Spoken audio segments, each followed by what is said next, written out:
코딩을 시작할 때 GPT를 활용하면 더 빠르고 더 쉽고 더 흥미롭게 원하는 목표까지 도달할 수 있을까요? 당연히 있겠죠. 막연히 있을 것 같습니다. 잘 몰라도 도움이 될 것 같아요. 이것보다는 왜 GPT가 코딩을 숙달하는 데 도움이 되는지 이유를 하나씩 우리가 짚어보고 이해를 한다면 코딩을 습득하는 데 더 효율적으로 다가갈 수 있겠습니다. 이 이유를 생각하면서 코딩을 잘하게 되는 원리를 다시 생각할 수 있게 되니까요. 끝까지 시청해 보시죠. 저 지난 영상에서 썸네일에 개발자가 GPT에게 대체된다는 글씨를 대문짝만하게 적어서 영상을 올렸었는데요. 광역 어그로를 끌기 위해 그렇게 정한 부분이 있었고요. 실제 영상의 내용은 GPT를 활용하지 않으면 대체될 수 있다는 말씀을 드렸던 것이었습니다. 왜냐하면 GPT를 활용하지 않은 개발 능력과 활용한 개발 능력의 크기 차이가 점점 더 격차가 나고 있기 때문이죠. 현업에서 많은 변화가 있고 변화를 대부분의 개발자들이 느끼고 있어요. 그래서 GPT를 활용하기 전의 개발과 GPT를 활용한 이후의 개발로 나눠질 수밖에 없습니다. 그리고 현 시대 개발자들은 GPT를 활용한 개발자들로 변모하고 있죠. 앞으로는 GPT를 접목한 개발자들이 선호될 수밖에 없고 결국엔 남아있는 개발자들은 GPT를 활용할 수밖에 없게 되는 것이겠죠. 이건 결코 제 개인의 생각이 아닙니다. 이 기사를 잠시 보고 넘어가시죠. 2027년까지 개발자의 70%가 사용한다는데 AI 코딩 도구의 함정이라는 제목이죠. 핵심만 짧게 보도록 하죠. 올해 4월 나온 기사입니다. 올해 4월이면 나온 지가 좀 된 뉴스죠. 오히려 AI가 지금보다 조금 더 수준이 낮았을 때의 얘기예요. 가트너 리서치는 2027년까지 전문 개발자의 70%가 AI 기반 코딩 도구를 사용할 것으로 전망했다. 23년 9월에는 10% 미만이었던 것에서 이제 증가한 수치고요. 또한 3년 이내 기업 80%, 신규 스타트업들이죠.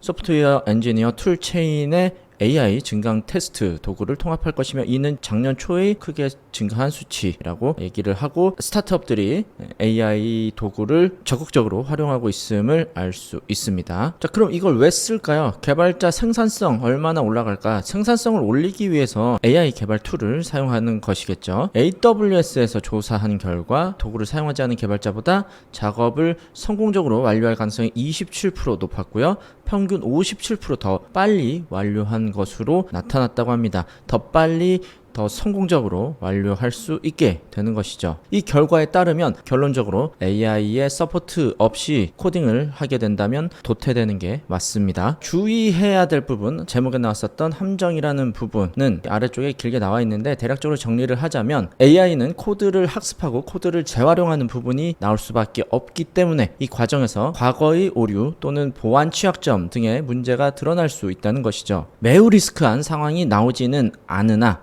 어느 정도 실수에 대한 대비는 되어야 하는 것이고 그 처리를 사람이 해줘야 한다는 결론입니다. 여기 마지막 부분 보시면 시간이 지남에 따라 소프트웨어 생성 도구는 계속 개선될 것이지만 항상 사람이 개입할 필요는 있을 것이다. 그래서 이 홀트라는 사람은 검토, 카탈로그화 또는 이 두 가지가 혼합된 역할 등 개발자의 역할은 항상 존재할 것이라고 얘기를 했고요. 소프트웨어 개발 분야에서 일할 날이 아직 오래 남은 것 같다라고 마지막으로 더 이야기했다고 합니다. 그래서 결론은 말이죠. 현재 수준의 AI만으로 현실에서 개발 과정의 메커니즘이 바뀌고 있다는 것입니다. 개발 현장이 이미 바뀌고 있는데 코딩 학습법이 그대로일 수 있을까요? AI의 출현 이후로 기존 개발법은 레거시한 느낌마저 주고 있습니다. AI를 사용하지 않는 기존의 방식 그리고 AI를 사용한 방식이 있죠. 그리고 AI를 사용한 방식이 더 전도 유망하다는 것이죠. 그렇기 때문에 코딩을 습득하는 데 있어서도 AI를 사용하고 활용하는 방법이 현재 시대에 맞는 습득 방법이고 맞는 결과를 만들 수 있겠고요. 무엇보다도 쉽고 빠르고 흥미롭게 목표치까지 도달할 수 있게 됩니다. 한 가지 확실한 건 일반적으로 코딩이 힘들고 재미없다고 하신 분들, 재미없는 건 코딩이 아니라 시험용 코딩, 취업용 코딩입니다. 그럼 이 영상의 본론인 GPT를 활용해서 코딩 학습을 하는 것이 왜 도움이 되는지, 어떤 부분을 중요시 해야 할지에 대한 말씀을 드리도록 하겠습니다. GPT를 활용한 코딩 습득이 유용한 이유 첫 번째는 다양한 인풋을 경험할 수 있습니다. 코딩 학습에서 인풋은 매우 중요합니다. 글쓰기나 언어 학습 학습과 마찬가지로 코딩도 많은 예제와 경험을 통해 실력이 향상됩니다. 그런데 기존 코딩에서 인풋은 매우 귀한 일이었죠. 기존의 주입식 코드는 전혀 와닿지가 않았고요. 원하는 상황에서 코드를 얻는 것은 힘이 들었습니다. 그리고 검색 방법에 대한 노하우를 터득해야 했었죠. GPT를 활용하면 다양한 코드 예제와 설명을 쉽게 얻을 수가 있고요. 내 상황에 맞는 코드들을 얻을 수 있죠. 이전엔 불가능했던 수준의 인풋을 얻을 수 있습니다. 내 상황에 맞는 인풋을 얻을 수가 있기에 이런 인풋들은 상황에 따라서 갈망하던 코드들을 얻기 때문에 그 코드들의 내재화가 빠르게 일어날 수 있게 되죠. 이런 인풋을 통해서 자연스럽게 아웃풋까지 일어나게 되는 것이고요. 그리고 무엇보다 제가 가장 중요하게 평소에 말씀드리는 것, 가장 강조해서 말씀드리는 부분인데요. 바로 시행착오입니다. 코딩은 시행착오에서 실패의 경험을 타격 없는 실패로 만들어주죠. 그런데 여기에 AI가 가해지면 더 빠른 시행착오가 되고요. 그만큼 시간 비용이 절약되었기 때문에 타격의 크기 역시 더욱 작아집니다. 코딩으로 인해서 작아진 실패의 아픔 크기가 AI를 통해서 더욱더 작아지죠. 이것은 일반적으로 오프라인에서 느끼는 실패의 타격과는 성격이 전혀 다른 것입니다. 아주 즐거운 시행착오를 통해서 빠르고 힘차게 반복적으로 성장할 수 있다는 것이죠. 빠르게 많은 인풋과 아웃풋 그 과정에서 성장 동력이 가속화될 수밖에 없다는 것이죠.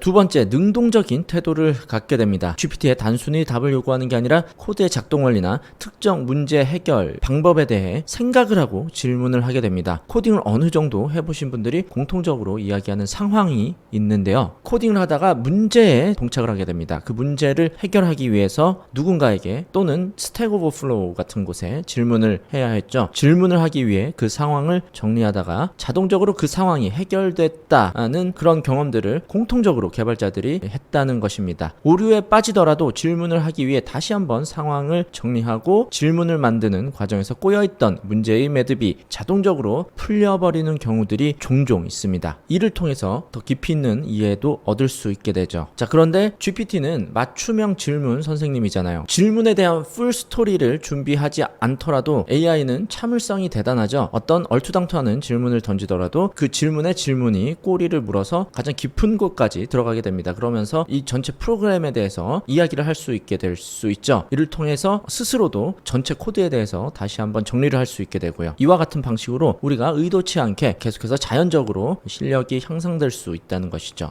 다음 세 번째는 실습 중심으로 코딩을 하게 된다는 것이죠. GPT는 단방향이 아닌 상호간의 대화를 통해서 문제를 해결할 수 있게 되죠. 그렇기 때문에 주입식 학습은 일어날 수가 없습니다. 우리가 원하는 것을 던지고 그것에 대한 피드백을 받게 되는 것이죠. 그렇기 때문에 우리가 조금 더 적극적인 태도로 주제를 던질 수 있게 됩니다. 그리고 보통 우리가 질문을 목표지향적으로 던지기 때문에 GPT도 그것에 맞게 목표지향적으로 답을 줍니다. 실습을 하는 과정에서 코드에 대한 문제를 던지면 그것에 합당한 코드들이 답이 오게 되고요. GPT를 활용하는 과정은 직접 우리가 무언가를 만드는 데 목표가 있고요. 그 목표를 GPT에게 던져주고요. 코드를 주고요. 그걸 다시 실행해 보고요. 그리고 오류가 나는 부분을 같이 수정해 나가는 과정인데요. 이 과정이 진짜 프로그래밍의 과정이라는 것이죠. 학습형 코딩이 아닌 진짜 무언가를 만들기 위한 코딩, 그것을 할 수 있게 됩니다. 의도하고 노력하지 않아도 자연스럽게 실습 위주가 되기 때문에 대단히 효율적인 코딩을 할 수 있게 됩니다. 결론적으로 나만의 프로젝트를 만들게 되는 것이죠. 또한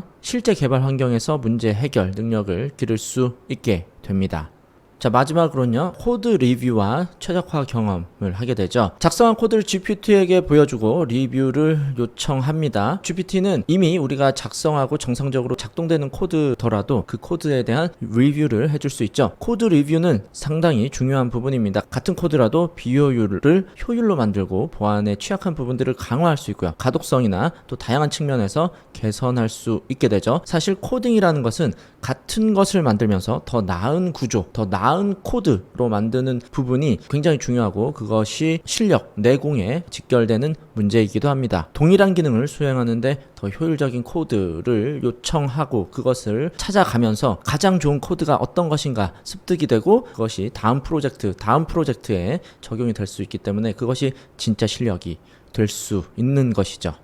오늘 영상에서는 왜 GPT를 활용을 해서 코딩 습득을 해야 할까에 대한 주제로 말씀을 드렸습니다. GPT를 활용한 코딩 방식은 전통적인 방식에 비해 훨씬 더 효율적이고 개인화된 경험을 제공하죠. 하지만 GPT가 아무리 뛰어나다 하더라도 역시나 우리가 스스로 찾아서 해야 하는 부분은 변함이 없습니다. 우리가 스스로 찾아서 해야 하고 활동적으로 전투적으로 실행해야 하는 것이 더욱 중요한 문제가 되었습니다. 역시나 의지의 문제고요. 이 의지를 깨울 수 있다면 코딩 실력은 더욱 빠르게 향상될 수밖에 없고 새로운 기회문들이 더 다양하게 만들어져 있습니다. 자, 그럼 이번 영상에서는 여기까지 말씀드리고요. 다음 영상에서는요. 알겠어요. GPT를 활용을 해서 코딩을 배워야 하는 이유에 대해서는 이제 이해가 됐어요. 그러면 GPT나 AI를 활용해서 어떻게 공부를 해야 될 건지 Y는 이제 파악이 되었으니까요. 다음 시간에는 어떻게 할 건지 How에 대해서 함께 알아보도록 하죠. 그럼 영상 시청해 주셔서 감사합니다.